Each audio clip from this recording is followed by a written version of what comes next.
ओमज्ञानतिमिरन्धस्य ज्ञानाञ्जनशलाकया चक्षुरुन्मिलितं येन तस्मै श्रीगुरवे नमः।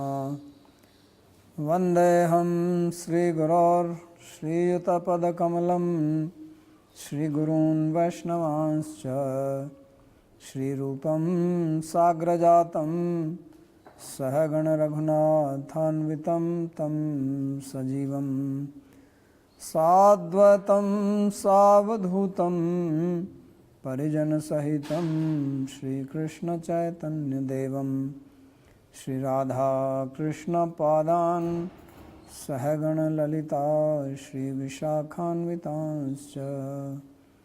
हे कृष्णा करुणा सिन्धो दीनबन्धो जगत्पते गोपेश गोपिकान्त राधाकान्त नमोऽस्तुते।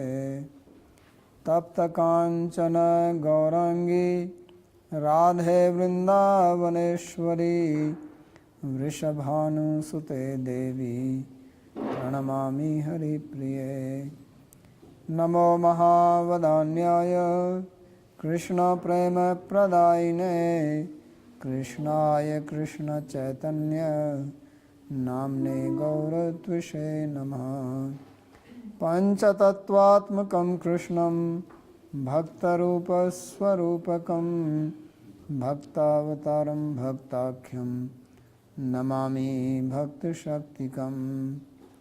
श्रीकृष्ण चैतन्य प्रभु नित्यानंद श्री अद्वैत गदाधर श्रीवासदि गौर भक्तवृंद। हरे कृष्णा कृष्णा कृष्णा हरे हरे हरे राम राम राम हरे हरे। जन्माद्यस्य यतोऽन्वयादितरतश्चार्थेषु भिज्ञस्वराट् तेने ब्रह्महृदाय आदिकवये मुह्यन्ति यत्सूरयः। तेजो वारिमृदां यथा विनिमय यत्र त्रिसर्गो मृषा धाम्ना स्वेन सदा निरस्तकुहकं सत्यं परं धीमहि। नारायणं नमस्कृत्य नरं चैव नरोत्तमं देवीं सरस्वतीं व्यासं ततो जयमुदीरयेत्। स्वस्ति अस्तु विश्वस्य खलः प्रसीदतां ध्यायन्तु भूतानि शिवं मिथो धिया। मनश्च भद्रं भजतादधोक्षजे आविश्यतां no मतिरप्यहेतुकी। So reading from Srimad Bhagavatam, Canto 9, chapter number 4, beginning from verse number 14. So earlier we read the story of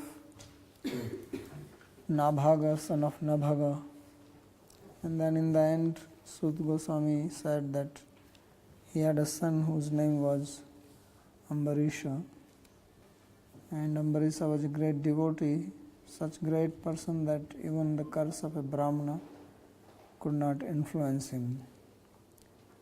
So when King Parikshit heard that, then he posed a question to him. Said, Raja Vacha, Bhagavan Shrotum Ichchami Rajarse Tasya Dhimataha Na Prabhuta Yatra Nirmukto Brahmadando Duratyaha. He said that I would like to hear about this great king, Rajarshi Ambarisha. How is it that he was not affected by Brahmadanda or the punishment given by the Brahmana? What made him so powerful or immune that Brahmadanda is supposed to be irrevocable, that he was not affected by it? So hearing this, Sukadeva Goswami, he answers Sri Shuka Vacha Ambarisha Mahabhaga Saptadvipavatim Mahim Avyam cha Shriyam Labdha Vibham Chatulam Bhuvi. So he says that Ambarish, he was highly fortunate, Mahabhaga. Saptadvipavatim Mahim Avyam cha Shriyam Labdha. Says that he was ruling all over the earth, which has 7 dvipas or islands, and he has imperishable wealth. So he says that there was nobody who had opulence like him. Atulam bhuvi. Menayati durlabham punsham sarvam tat swapna sansutam vidvan vibhava nirvano tamo visati yat puman. So he considered all this wealth, which people consider as great fortune and is the object of desire. He thought it to be like a dream. So we have spoken a lot about dream. So wealth in dream, what is the value of that? So there were 3 friends, they were discussing about dreams.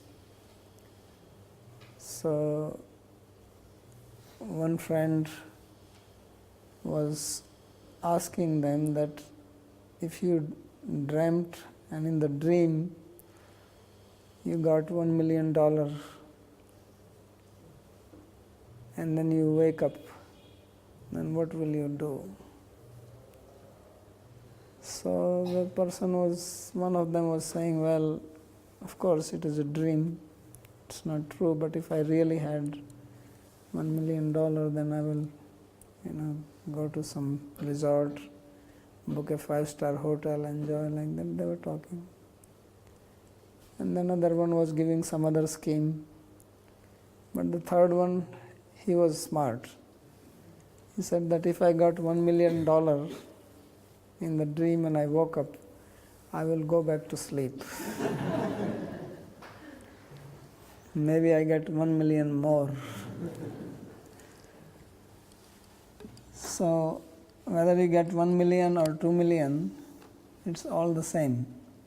Because in the dream, the objects may have distinction, but ultimately they have no meaning.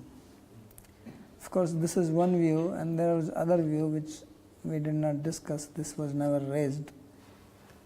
There is also a view that dreams are real. If you read Govind Bhashya of Baldev Vidya Bhushan, then he says that dreams are not false. Dreams are also real. Just like when you see the water in the mirage, that is also reality, except that you misunderstand it. It's not water, but it's reality. It's the rays which are reflecting from the hot sand or hot road, and that is not false.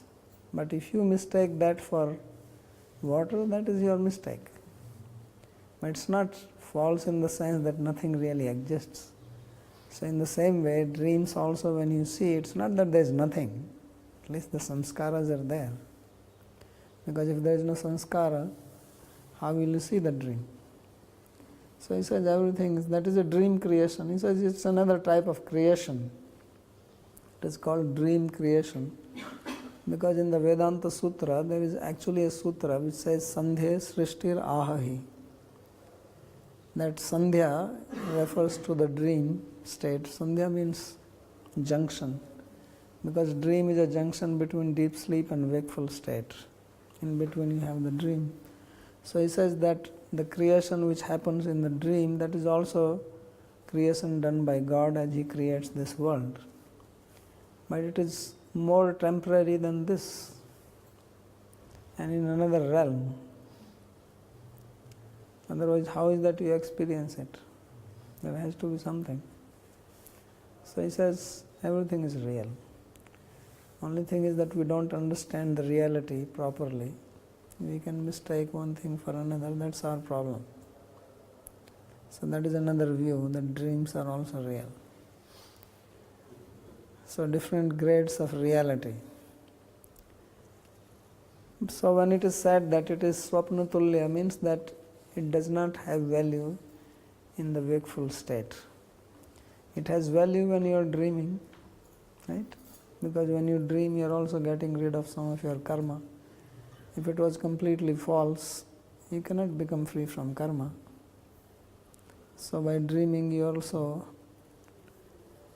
uploading or downloading some of your karma. So some of your karma is just seen in the dream. So it is also said that when somebody becomes a great devotee, then he may get rid of the karma, some of it just in the dream state. You don't have a mic. Otherwise Cobra will become upset. He's right here watching. Oh, he's right here, okay.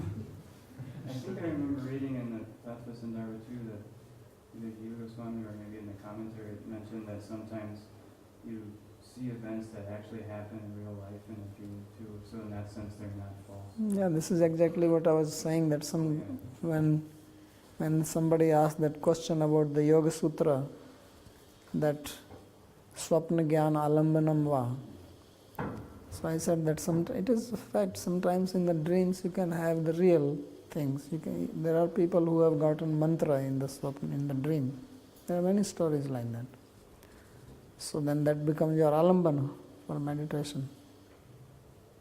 Or you can see a deity in the dream. So that you may see the deity, but when you see in the dream, it may be more impressive. And that becomes ingrained in your vritti, in your chitta, and you may meditate on that. So that can become an alambana. That's the meaning of that sutra. So, in any case, in case of Ambarish Maharaj, he says that menayati durlabham punasham sarvam tat swapna sanstutam. That all this wealth he considered as a dream. So as a dream does not mean that it did not exist. That's the point I'm making. No, he was ruling, he saw everything existing, he was also eating and sleeping, but he did not value it, he did not become attached to it.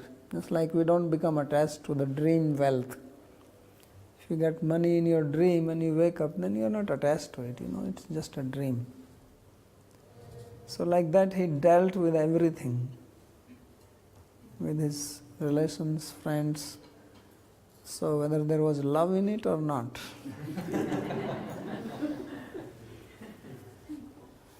That is the question. So is there love in the dream, and does that have any value when you wake up? So that is the meaning, swapna sanskritam. And vidwan vibhava nirvanam tamo vishati yatpuman. So he was learned, and he understood that if you become attached to the wealth, then it only takes you downwards. In the 11th canto there are I think 16 defects of wealth which are described. Wealth everybody likes. There is nobody who will say we don't want wealth. But why so much description of problems with it? So problem because people become attached to it. Problem is not with the wealth, but the attachment. Right? So then your wealth only becomes your life. So you put your life into something, right? So you put your life in your wife or husband or children. So then your mind rotates around that. So some people's life is in the wealth. If they lose wealth, it is exactly like as if they are losing their life. They will become sick. They become sleepless if wealth is gone. They become depressed. Some people even commit suicide. When there was a depression in America a few years ago, some people committed suicide because they were billionaires and they became millionaires. So they could not tolerate this loss. They thought they have become poor. So that means their life was in the wealth, which they actually never saw, because most of the wealth, if you are a billionaire or millionaire, you don't see your wealth, it's somewhere. It's a concept in the mind. And most of it you are never going to use anyway. People have many houses somewhere, they never go there. Or even if they go once in a while, what is there? But if there is a Matthew coming and your house is uprooted, then you are distressed. Although you probably never went there last few years. But then you become distressed. So this is the meaning of attachment.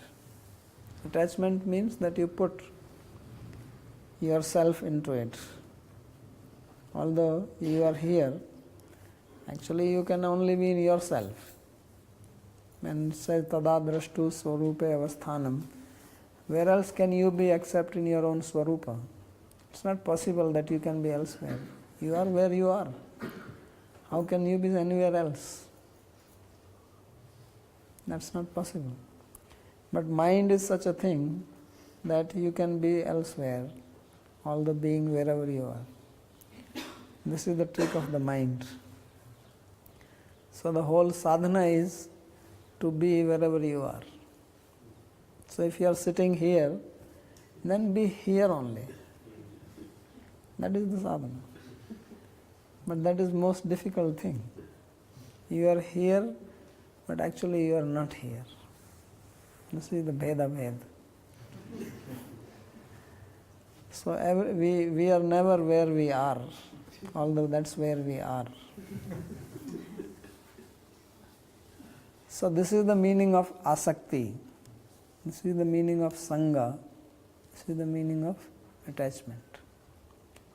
So by attachment, you are not in your own self. And wherever you are, basically in something material. Whether that person may be even a living person, but you are in the material, the matter around the Atma. Right? So this is the problem, that the conscious being becomes situated in matter. Even if that matter is around something living, it may be a dog. But dog is a dog's body. The Atma is not a dog. So people love their dog means they are actually loving the matter around that Atma. So you become situated in the matter. So you become prakritistha, not swastha. So that is called disease. Swastha is the health, situated in your own self. And not situated in yourself is called aswastha. So in Sanskrit, aswastha means sick. So even if we have so-called prema, love, materially, that is a disease. You understand now? You are not swastha. Because you are not swastha, you are sick, man. So if you are after this love, you are only sick. And then anybody who is sick cannot be happy. Right? So then you see people who are in love, they are not happy. They are hoping for happiness, but they are not. So Ambarisha Maharaj does not have such kind of love. He was having the real love. So of course when you are confused, when you mistake the matter for the spirit, then you can think this love is nice. Then you can think this is great. And then what is the outcome of that? You remain attached to the matter. So punarapi janmam, punarapi maranam, punarapi janani jathare shayanam. Bhaj govindam, govindam bhaj mudhamate. So Shankaracharya, although he said all mithya, but he also said that worship Govinda because he is the real Ananda. He is the Nanda Nandana. He is giving bliss even to the bliss. Right? Nanda means happiness. And Nanda Nandana means who gives happiness to happiness. So that's where you should put your stakes if you are really looking for love. Don't be confused and misled by something which is not, which looks like it. So that will only bring bondage. Otherwise, love is that which brings freedom. If love is bringing bondage, it is not love. Love makes you free. It liberates. So that's why great people, they give up their house, everything, family, and they're after this Krishna prema. Otherwise, they all, that kind of love they are having. Why they give up? They must not be satisfied with that. You read so many stories. So even Nabhaga we read, and Nabhaga also we read, that he said he went to some forest. So, real prema is not here. Tasyeva heto prayatet kovido nalabhyate brahmyatam upriyadha. Narad Muni says that you should try only for that which is not available here. If it was available here, why he is saying that you have to search which is not available here? So that is Harinam Sankirtan Golokera Premdhan. That has to come from above. So that is the real thing you have to search. So Ambarisha Maharaj, why he was seeing all this as a dream? Because he had that real love. When you have that real love, then it looks like a dream. And looks like a dream does not mean that it does not have value or it does not exist or it is not real. Means you don't become attached to it. So these are the two ways of seeing. Either you see it that it is not the object of my attachment. Another is that you see everything as object of service to Krishna. So then you don't make duality. No dualistic approach. So that is, then you have prema, that is a different thing. That is not, then you are not in this world, although you are in this world. It is the same thing that you are in this body, but you are not inside, you are somewhere else. So you can also do that with the material world, that you exist in the material world, but you are not in the material world. You are seemingly in the material world, but you are in the spiritual world. So that is the meaning of devotees. When we speak of Vrindavan, we are not saying Vrindavan is material. If there is love in Vrindavan, that is not love in the material world, that is spiritual. So that is an example, Ambarisha Maharaj, which is being given here. Otherwise he says, Vibhava Nirvanam Tamo Vishati Yat Puman.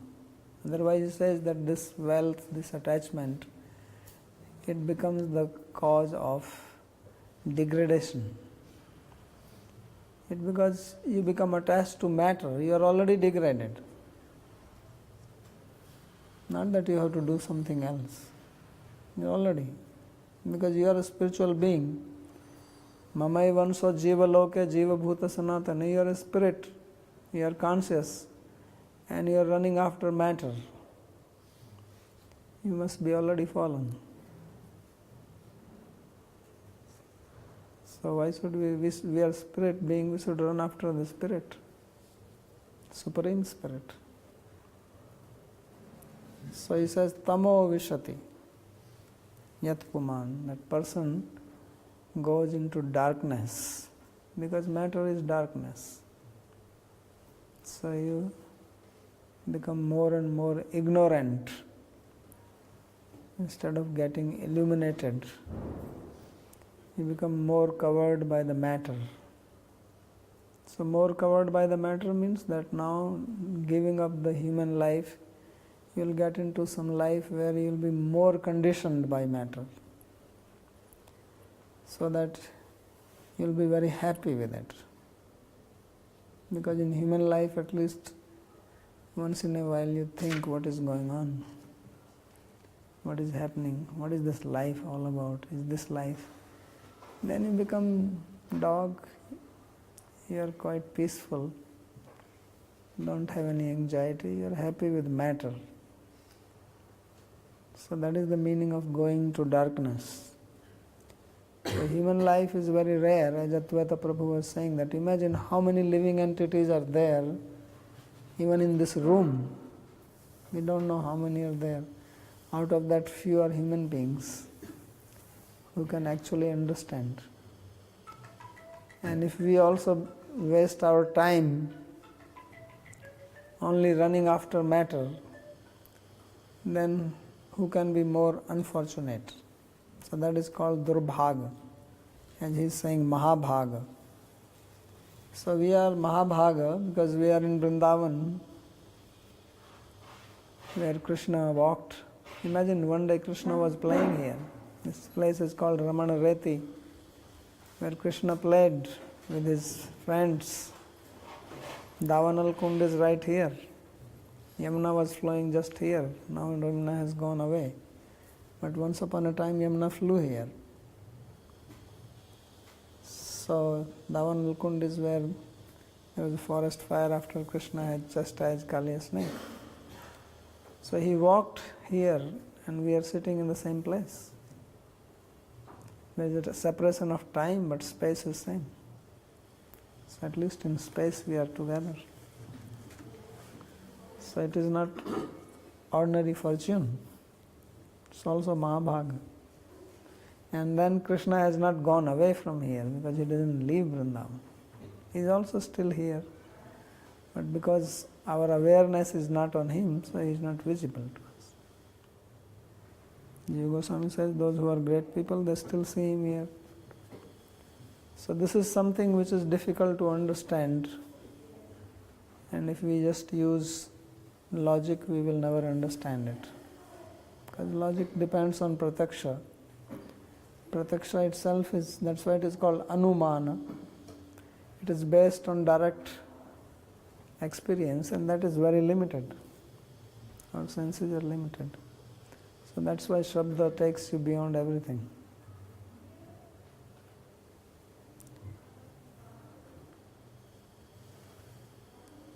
So Sri Vishwanath Chakravarti says, Srotum Charitam iti says that I want to hear the history, the behavior, the life of Ambarish. Punshamati durlabham vibhavam cha labdhva tat sarvam swapne sanstuma vivamene. So he says that although he had opulence, which was very rare to attain, but he considered it something as in dream, which means not attached to it. So as we will see that he was devoted to Krishna, so he engaged all his senses in the service of Krishna. Ambarisha Maharaj was right here in Mathura, not very far from. Mathura is a very old city. So this is where his capital was, because his capital was on the bank of Yamuna river. So, and yato vibhavasya nirvanam nasham vidwan. So he knew that all this wealth is temporary, like the wealth in the dream. And if one becomes attached to it, then it only leads to suffering. Attachment to anything material will cause suffering. Why? Because if it is material, it is temporary. And if it is temporary, then you will be separated from it And separation from an object of attachment brings suffering. So become attached to anything material, you are investing your energy for suffering. Therefore, Vidura, he had asked this question, Sukhaya karmani karoti loke, that everybody works for happiness. So, na tat sukham anyaduparamam va, but one does not get happiness and there is no cessation of suffering. Why is that? So the reason is that we try to get happiness where it does not exist. So we invest our energy, our intelligence, our time, our whole life to get happiness from something where it's not there. Once in a while we get confused and we think we are happy. That is only because of confusion. Otherwise, dukkham eva sarvam vivekina.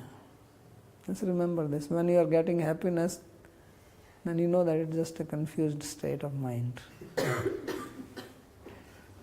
If you are a viveki, there isn't happiness in anything material. It's not there. How can a living being can get happiness from matter? Because matter does not have happiness in it. Just think of it. Matter does not have love, matter does not have happiness. But if someone is assuming, then it's just like children are playing, they're making some house, some game, and then they may fight. They go on the beach, they make some house from the sand and they start fighting. Why did you break my house? There wasn't a house there, but they also become attached to that. So when you grow up, you're doing the same thing.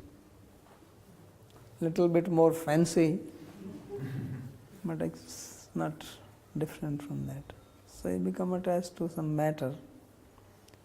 And when you become attached to matter, then you have invested your time and money and energy to get some problem.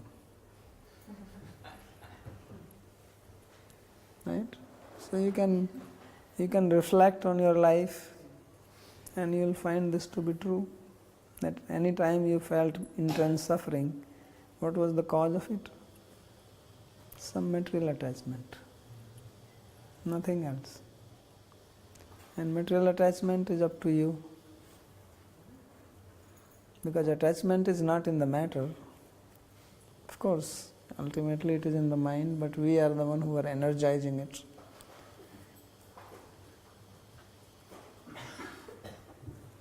So listen now what happens. Don't be depressed. It may sound all very depressing, but you see Advaita was saying that it all starts with the depression. He says that if you see a yogi and a depressed person, they are quite similar. So if you are getting depressed, means you are becoming a yogi. Right?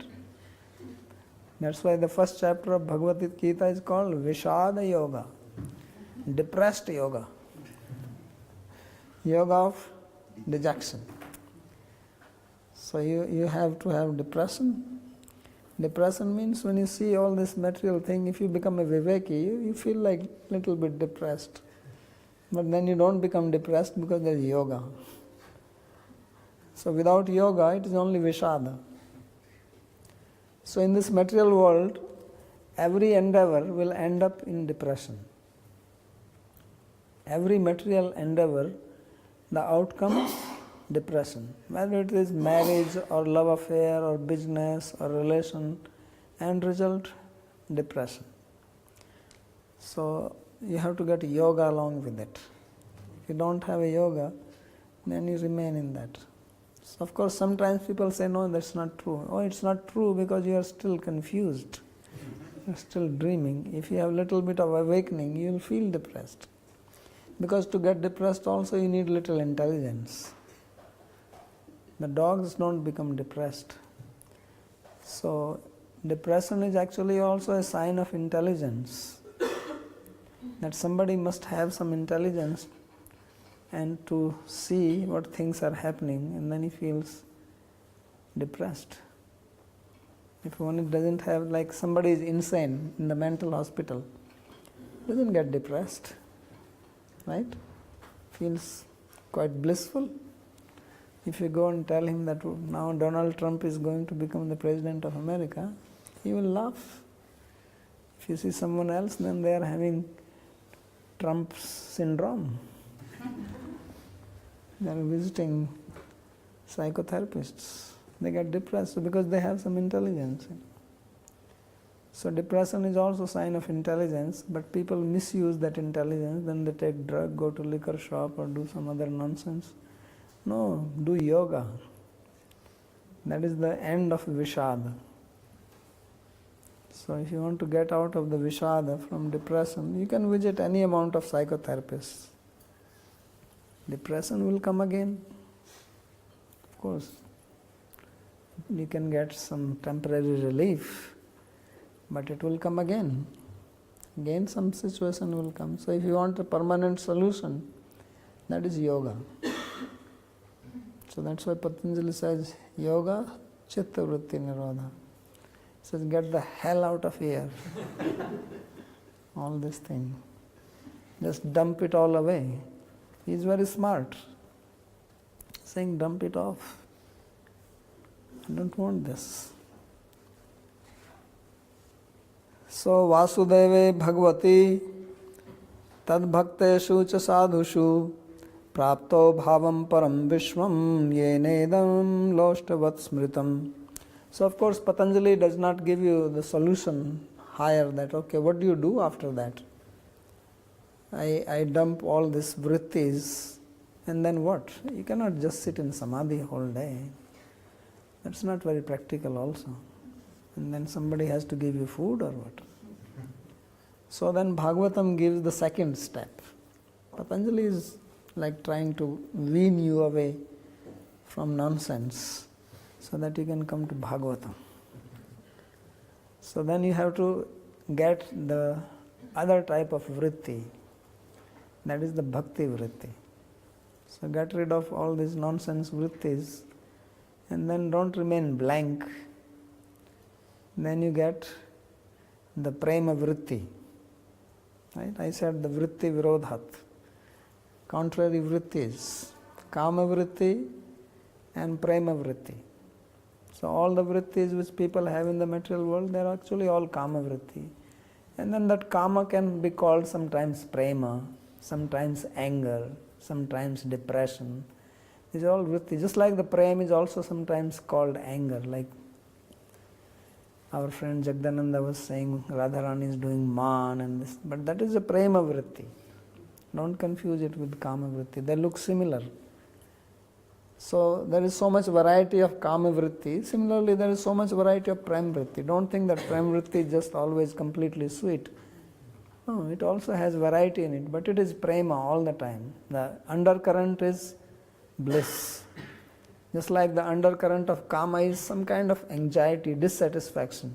No matter what you do, you may get wealth, you may get your desire fulfilled, but still underneath there is some dissatisfaction. You don't feel fulfilled.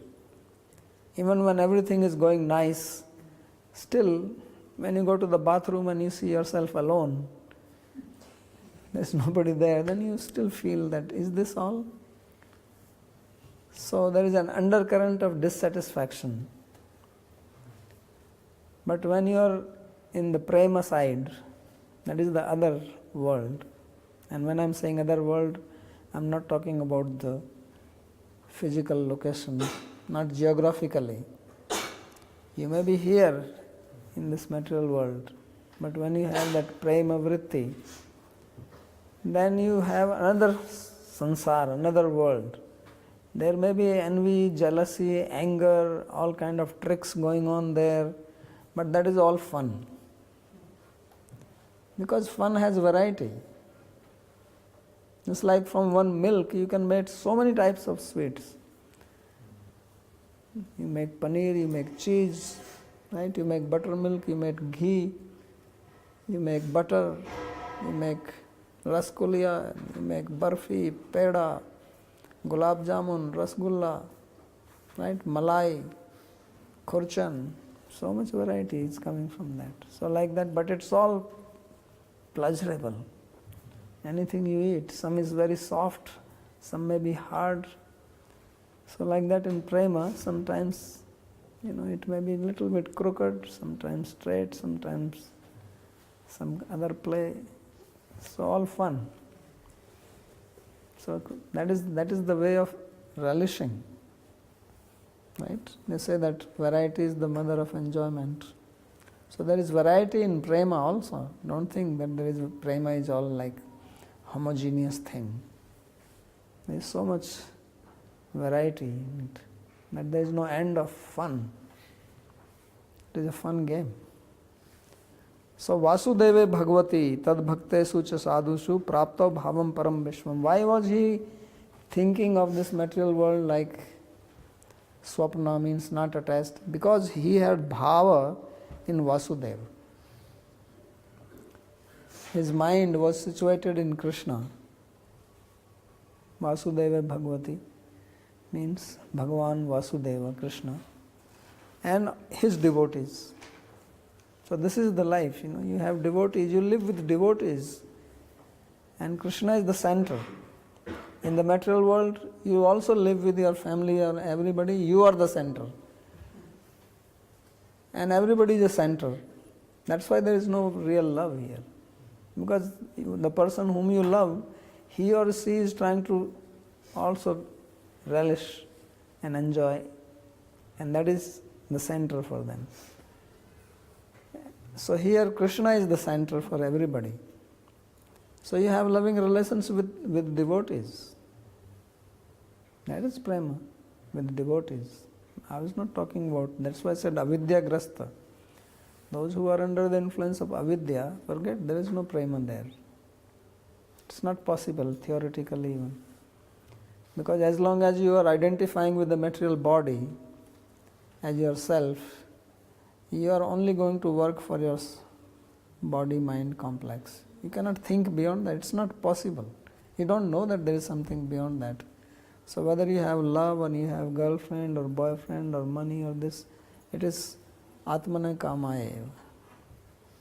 And atma for you then is body. Because atma has, as he said, there are 3 levels of meaning. Yes, there are 3 levels. But for one who is avidyagrasta, there is only 1 level. He doesn't know the other 2. Those other 2 are for spiritualists. So the highest level is Krishna. And you know that the word Atma means Krishna. Atmana kamaya, that only for Krishna's sake. And then with his devotees. So then there is great enjoyment, great fun, relish. That is life. So that's what we are meant to be.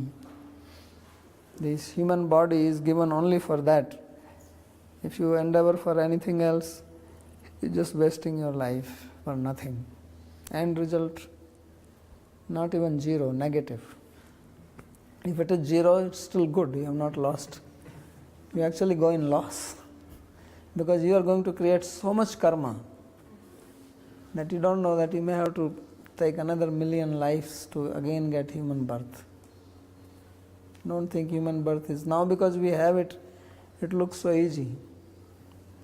This is the problem with human mind, that it does not value what it has. It always wants to something else.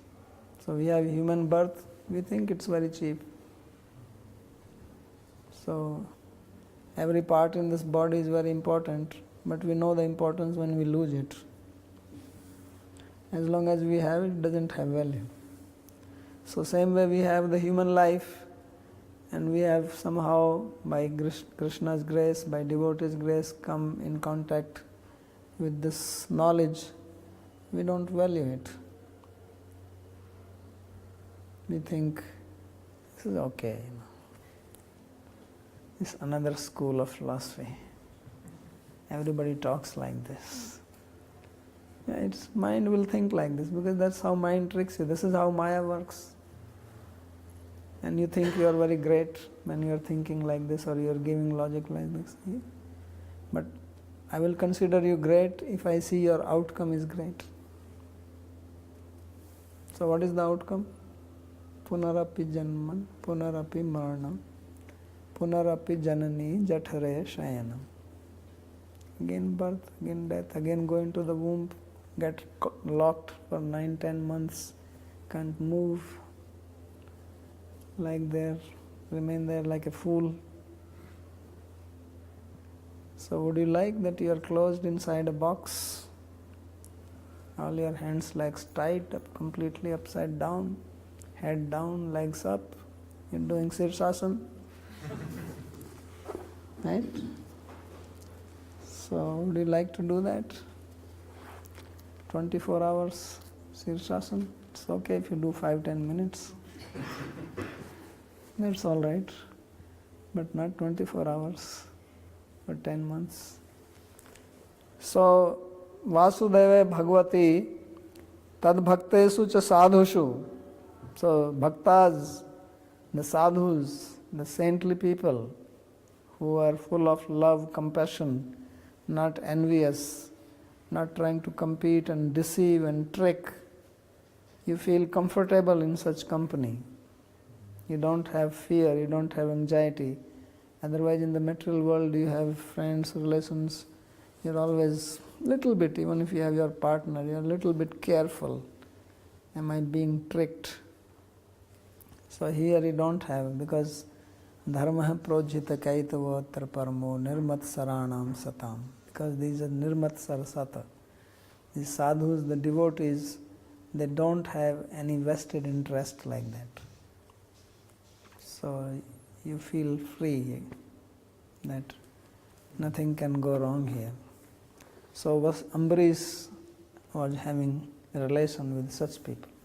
So when you have relation with such people, what is the need now for you to have relationship with outside people? Why you have to go for that kind of so-called love? Of course you deal with them, but inside you remain somewhere else. So prapto bhavam param vishwam. So he had this param bhav, the supreme devotion. So this is the great fortune, to get this bhav, this kind of mood permanently. And vishwam yenidam loshtavat smritam. So then he considered this world, life, everything like a loshta, like a clod, piece of mud. Means not much important. So let's see if there is any commentary on this. So yena param bhavena premanaidam vishwam loshtravat smritam paramrishtam bhavet. So why, you see, this detachment to material world does not come and then you say, well, if I lose all this, what do I gain? No, you actually get something in its place. So that detachment is the natural outcome of bhakti. So people are talking about sadhakas and bhaktas. The test of it is that if somebody is a sadhaka, there will be natural detachment to material pleasure, material enjoyment. You don't have to struggle for it. It is a natural outcome. It's like when light comes, the darkness is dispelled naturally. Not that you have to do that, let me first remove the darkness. So I give you a pot and this basement is very dark. I said, please empty this darkness from this basement, then I will bring light. So you can work your whole life, take the pot, bring it down. Now you see it is full of darkness. Take it out, dump it. When you go it outside, yes, there is no darkness. And then again come down. You can keep on doing it. It will never end.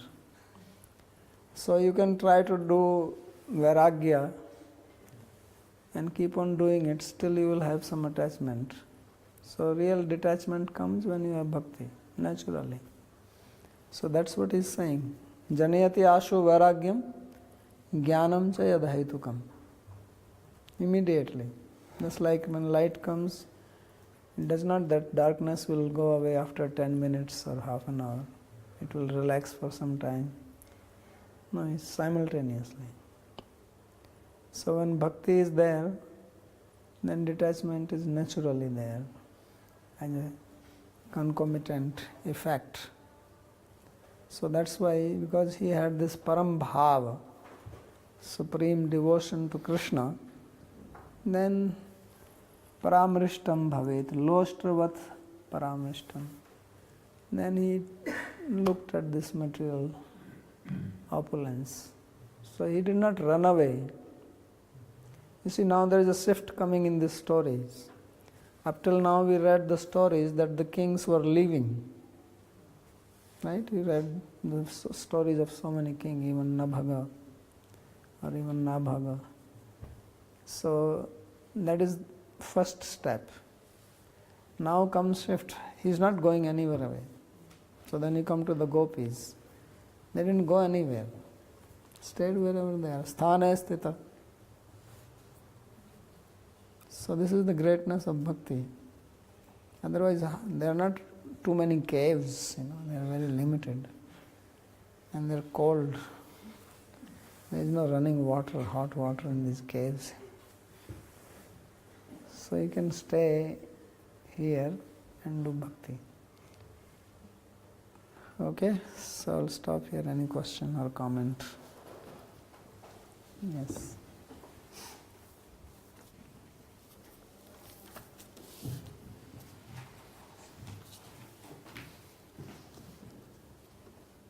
Babaji Maharaj, the initial portion of the class opened with this idea that we're not always where we are, and that our mind is somewhere else. And it seemed that this was framed in a negative light, and that we should strive to be where we are, and present where we are.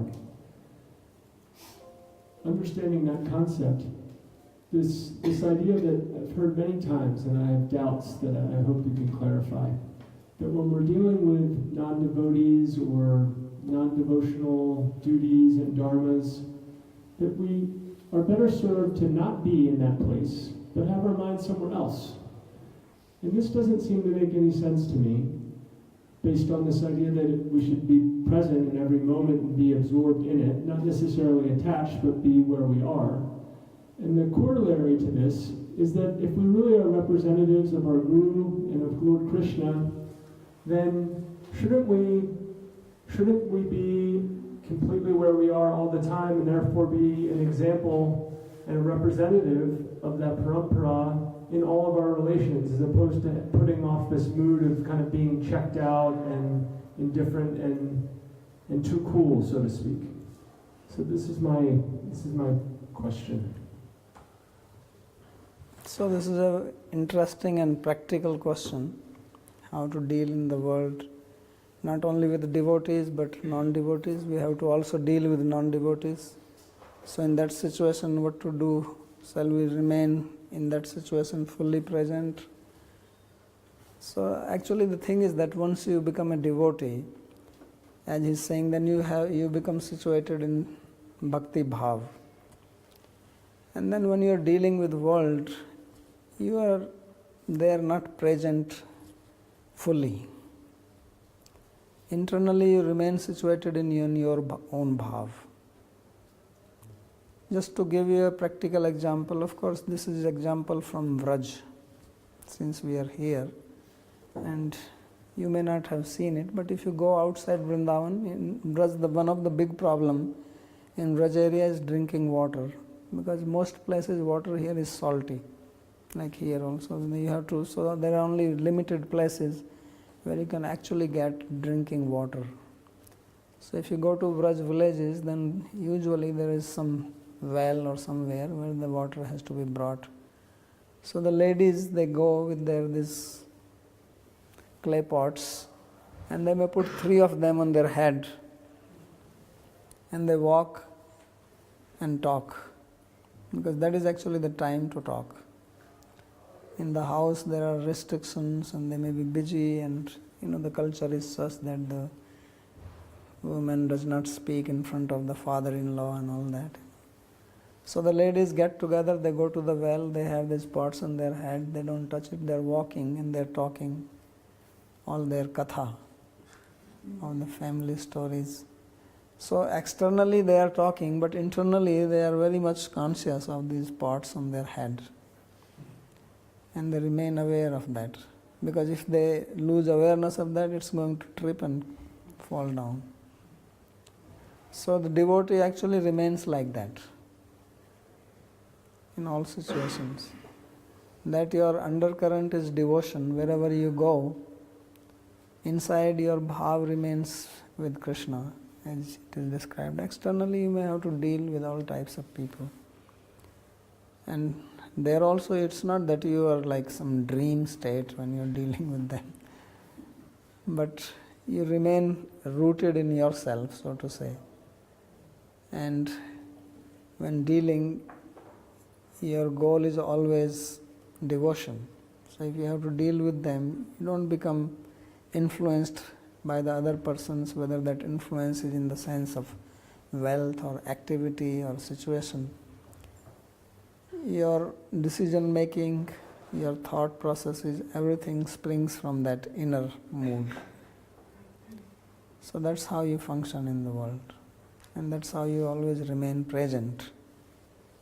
Like if you lose the presence of mind, then you go somewhere else. Like these ladies, they don't lose the presence of mind. Otherwise, the pots will collapse. I don't know if I've answered your question.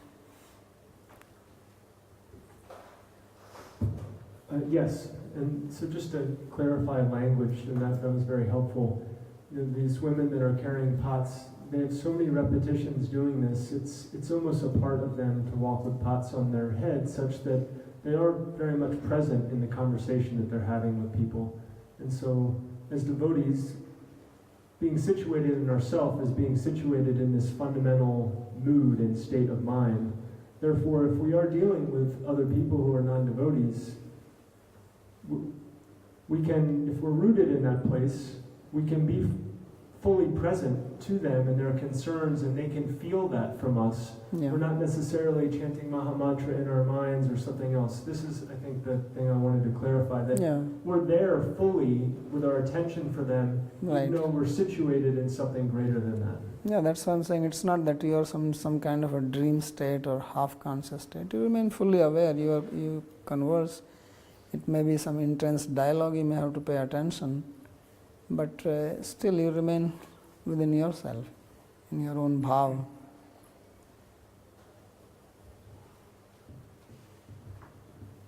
Someone can argue also that women are so much doing this since their childhood, carrying these things to become their sanskaras, so they don't have to even think about it. They're just doing it naturally, like any other function person performs. Whatever may be the case, their awareness remains. It may become natural to them, just like if you become a devotee, then your natural awareness is on Krishna. You don't have to specifically do something to fix your mind on Krishna. It is naturally there. So it may be natural, but it's not that just because it is natural they are not aware. The awareness is there. You remain. Just like you drive. Even when you drive, in the beginning you are very much conscious of driving. But later on when you become expert, you may be talking, but that inside, still you remain aware. I'm driving, your foot and your brake, everything goes. You don't become completely oblivious of that you are on the road, otherwise you are going to hit immediately. Still, part of your consciousness remains on driving. You may have conversation, but you are not lost from your driving awareness completely. It may become natural to you by practice, but that becoming natural does not mean that now you lose that awareness. If you lose that, then you cannot drive.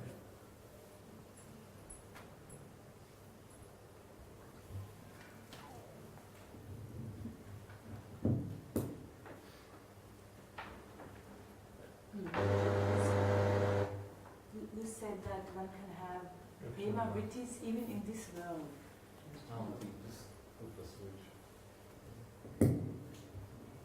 one can have prema vrittis even in this world. And my understanding was that in this material body, we can only go up to... Okay, now don't go into all these technical things, obviously. I'm not giving a technical class here on Bhakti Rasamrita Sindhu or Ujjwal Nilmani, but I'm saying that you can have bhav, devotion. Okay, so That is a... Because bhav is also prema, bhakti is also translated as prema. take it as a... It's a general. Now you are going into the nitty-gritty details that we can do when we study Bhakti Rasamrita Sindhu.